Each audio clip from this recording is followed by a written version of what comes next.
નમસ્કાર દર્શક મિત્રો, હું છું રૂપલ લુણીચિયા. સંપૂર્ણ ન્યૂઝમાં આપનું સ્વાગત છે. જોઈએ આજના મુખ્ય સમાચાર.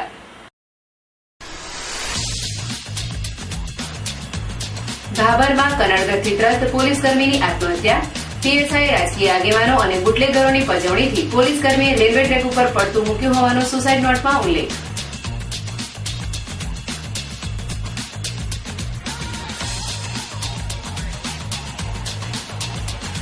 હસનપુર ગામે જમીનની અદાવતમાં ભત્રીજાએ કાકાના લોહીથી હાથ રંગ્યા. રાત્રિના સમયે ઉશ્કેરાયેલા ભત્રીજાએ કાકાને ઢોરમાર મારીને હત્યા કરતા ચકચાર.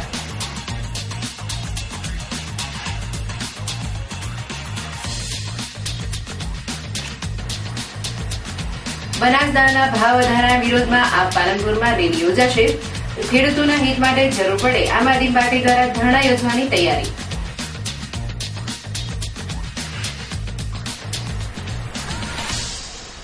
સદભાવના ગ્રુપ દ્વારા જરૂરિયાતમંદ લોકોને મદદરૂપ બનવા રિક્ષા સેવા શરૂ કરાઈ. દવાખાના તેમજ પ્રજ્ઞાચક્ષુ અને દિવ્યાંગોને ફ્રીમાં અપાશે સેવા. સંપૂર્ણ ન્યૂઝ આપની આંગળીના ટેરવે. ઇન્ટરનેટ ઉપર સંપૂર્ણ ન્યૂઝ જોવા લોગિન કરો www.youtube.com/સંપૂર્ણ ન્યૂઝ. જોઈએ સમાચારો વિગતવાર. બનાસકાંઠાના ભાભરમાં પોલીસ મથકે ફરજ બજાવતા પોલીસ કર્મચારી નાગજીભાઈ ઠાકોરનો આજે રેલવે ટ્રેક ઉપર મૃતદેહ મળી આવ્યો છે. મૃતક પોલીસકર્મીએ 30 તારીખે લખેલી એક સુસાઇડ નોટમાં તેમને સ્થાનિક ભાભર પીએસઆઈ, સ્થાનિક બુટલેગર તેમજ સ્થાનિક રાજકીય નેતાઓના નામનો ઉલ્લેખ કરતા આ સમગ્ર મામલો ચકચારી બન્યો છે. બનાસકાંઠા જિલ્લાના ભાભર ખાતે આવેલ પોલીસ મથકમાં ફરજ બજાવતા પોલીસ કોન્સ્ટેબલ નાગજીભાઈ ઠાકોરે વ્યસન મુક્તિ અભિયાનને વેગ આપી રાજધર્મ નિભાવ્યો હતો અને અસંખ્ય પ્રોહિબિશનને લગતા કેસો કર્યા હતા, જેનાથી સ્થાનિક બુટલેગરો અને તેમને સપોર્ટ કરતા રાજકીય આગેવાનો અને ભાભર પીએસઆઈ આરજે ચૌધરીના પેટમાં તેલ રેડાયું હતું.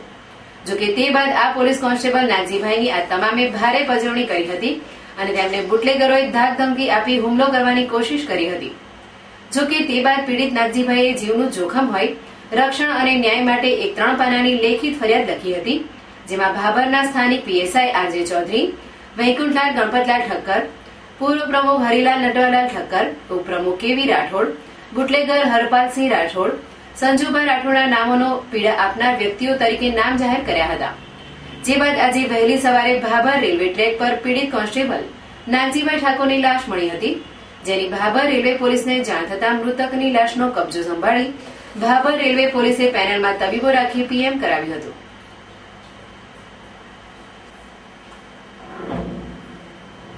આ મામલે મૃતકના પરિવારજનો શોકાતુર અને રોષિત બન્યા હતા. કાયદાના રક્ષક એવા તેમના ભાઈએ રાજધર્મ નિભાવી જ્યારે કડકાઈએ દારૂબંધી અમલીકરણ કરાવી બુટલેગરોની નકેલ કસી હતી.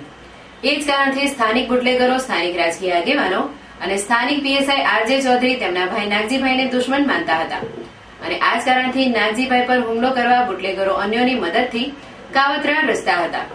જોકે આ વાતની ભનક મૃતક પોલીસ કોન્સ્ટેબલ નાગજીભાઈને આવી જતા તેમણે 3 પાનાનું લેખિત રજૂઆત સાથેની સુસાઇડ નોટ લખી ઉપરી અધિકારીઓને જાણ કરી હતી અને રક્ષણ તેમજ ન્યાય માંગ્યો હતો. જોકે આ જ કારણોસર અમારા ભાઈની આ તમામે સામૂહિક કાવતરાએ હત્યા કરી હોવાનો આક્ષેપ પીડિત પરિવારે કર્યો હતો. જોકે હાલની તાજા સ્થિતિએ બનાસકાંઠા જિલ્લા પોલીસ વડા નીરજ બળગુજર ઘટના સ્થળે અને નિરીક્ષણ માટે પહોંચ્યા છે, ત્યારે બીજી તરફ આ મામલે ઓબીસી SC/ST સેલના અધ્યક્ષ અલ્પેશભાઈ ઠાકોર અને ક્ષત્રિય સેનાએ તપાસની માંગ કરેલ છે અને જે લોકો દોષિત છે તેમના આવતીકાલે તાલુકા મથકોએ પૂતળા દહનના જલદ કાર્યક્રમની જાહેરાત કરી છે, જેનાથી આ સમગ્ર મામલો ગરમાયો છે.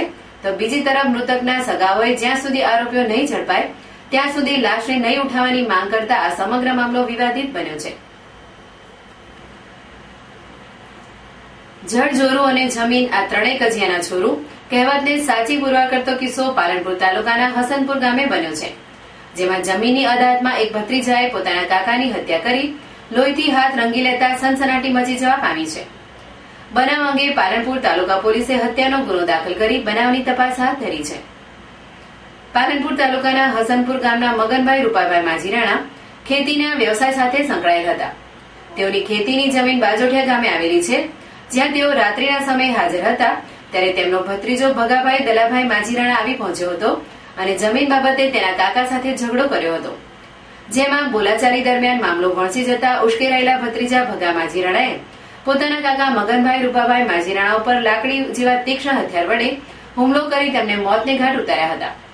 બનાવની જાણ થતા પાલનપુર તાલુકા પોલીસ તાબડતોડ ઘટના સ્થળે દોડી આવી લાશને પીએમ અર્થે મોકલી આપી બનાવ અંગે હત્યાનો ગુનો દાખલ કરી કાકાના હત્યારા ભત્રીજાને ઝડપી પાડવાના ચક્રો ગતિમાન કર્યા છે.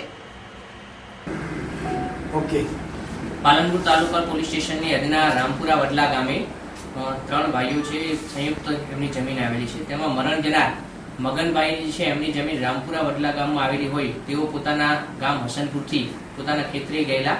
ત્યાં એમના ભત્રીજા તગાભાઈએ જમીન બાબતે કંઈક બોલાચાલી થતા બંને વચ્ચે શાબ્દિક બોલાચાલી થઈ. ત્યારબાદ મારામારી થતા તગાભાઈએ તેમના હાથમાંનો ધોકો મરણ જનાર મગનભાઈને માથાના ભાગે મારતા તેઓને સારવાર અર્થે પાલનપુર સિવિલ હોસ્પિટલમાં દાખલ કરેલા અને ફરજ પરના ડોક્ટરે તેમને હેમરેજ થયેલાની હકીકત જાહેર કરતા તેઓ સારવાર હેઠળ મરણ ગયેલ છે. તે બાબતે અત્રેના તાલુકા પોલીસ સ્ટેશનમાં ગુના નંબર 302 આઈપીસી કલમ મુજબ દાખલ કરી આગળની તપાસ ચાલુ છે. બનાસકાંઠામાં રણમાં મીઠી વાવ સમાન બનાસ ડેરી દ્વારા તાજેતરમાં બનાસદાણાના ભાવ વધારો કરવામાં આવતા પશુપાલકોમાં કચવાટ ફેલાયો છે. ત્યારે ખેડૂતોને દાળના ભાવ વધારાથી બચાવવા માટે આમ આદમી પાર્ટી દ્વારા તારીખ 22/8/2016 ના રોજ બનાસકાંઠા કલેક્ટરને આવેદનપત્ર પાઠવાયું હતું, જેમાં બનાસદાણાના ભાવ વધારો પરત ખેંચવાની માંગ કરાઈ હતી. પરંતુ દાળના ભાવમાં કોઈ જ ઘટાડો કરવામાં ન આવતા આખરે જિલ્લાના પશુપાલકોને દાળનો ભાવ વધારાના બોજથી બચાવવા માટે આપ દ્વારા ગાંધી ચિંધ્યા માર્ગે આંદોલન છેડવાની તૈયારીઓ કરવામાં આવી છે.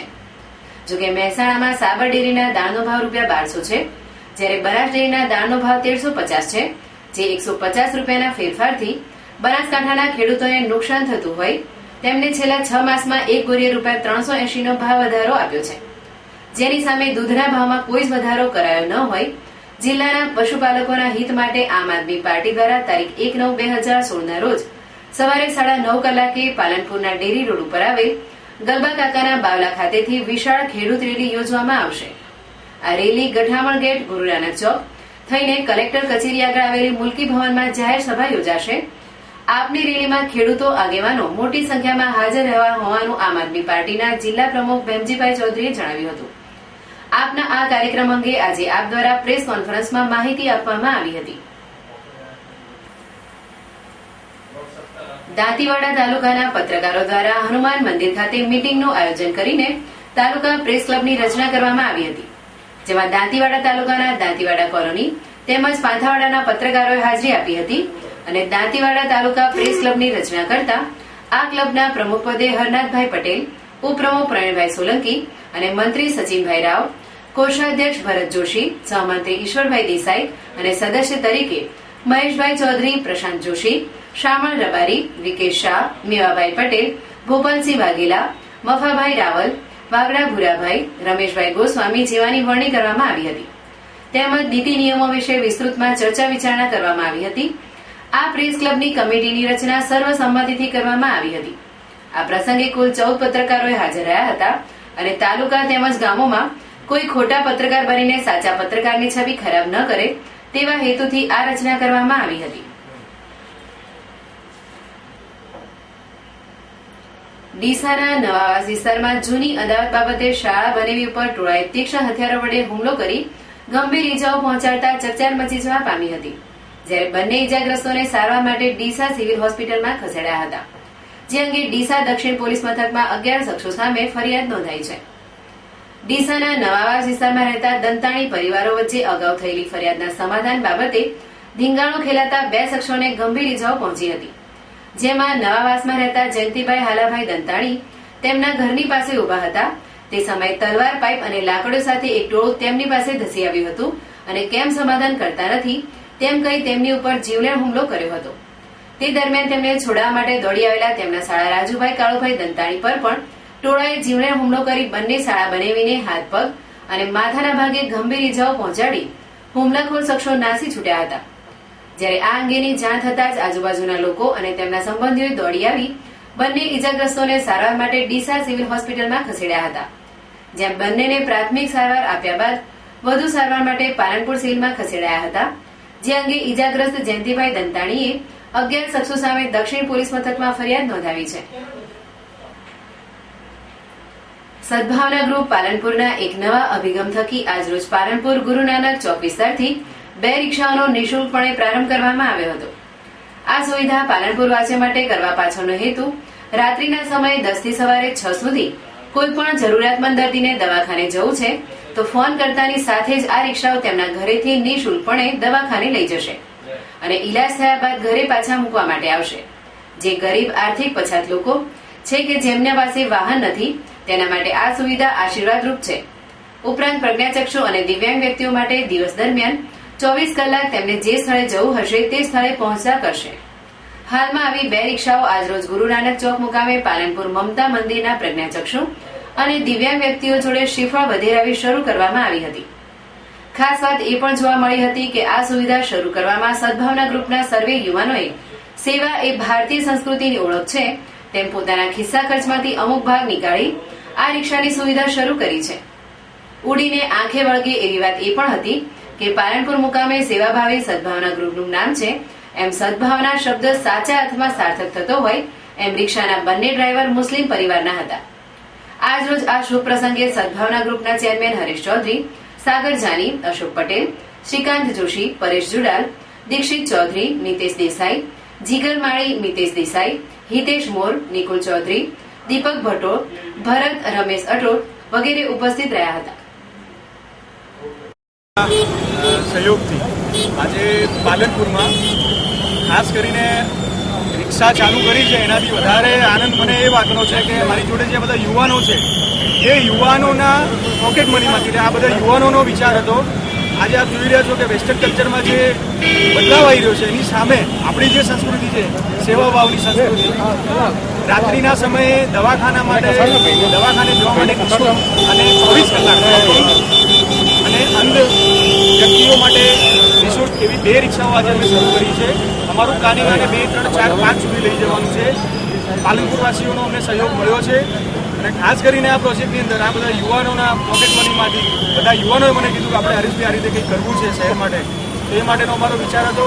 અને આ રિક્ષાની સુવિધા જે પાલનપુરની ગલીઓ હોય, નાના વિસ્તારો જ્યાં 108 કે નથી જઈ શકતી, રાત્રિના સમયે ફોન કરશો એટલે રિક્ષા પેશન્ટને ઘરે જશે, ઘરેથી લઈ એમને દવાખાનેથી એમનો ઇલાજ કરીને પાછા એમને ઘરે મૂકશે. આ રીતે એક નાનકડી પણ એક સેવાનું કાર્ય કરવાનો પ્રયત્ન કર્યો છે. ફરી એક નજર આજના મુખ્ય સમાચાર ઉપર.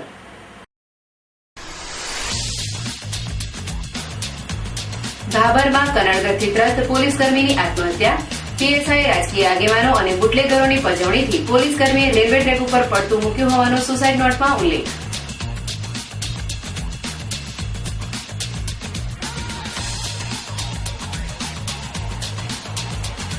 હસનપુર ગામે જમીનની અદાવતમાં ભત્રીજાએ કાકાના લોહીથી હાથ રંગ્યા.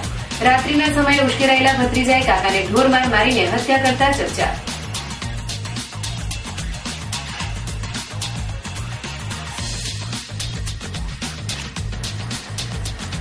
બનાસદાણાના ભાવ વધારાના વિરોધમાં આપ પાલનપુરમાં રેલી યોજાશે. ખેડૂતોના હિત માટે જરૂર પડે આમ આદમી પાર્ટી દ્વારા ધરણા યોજવાની તૈયારી.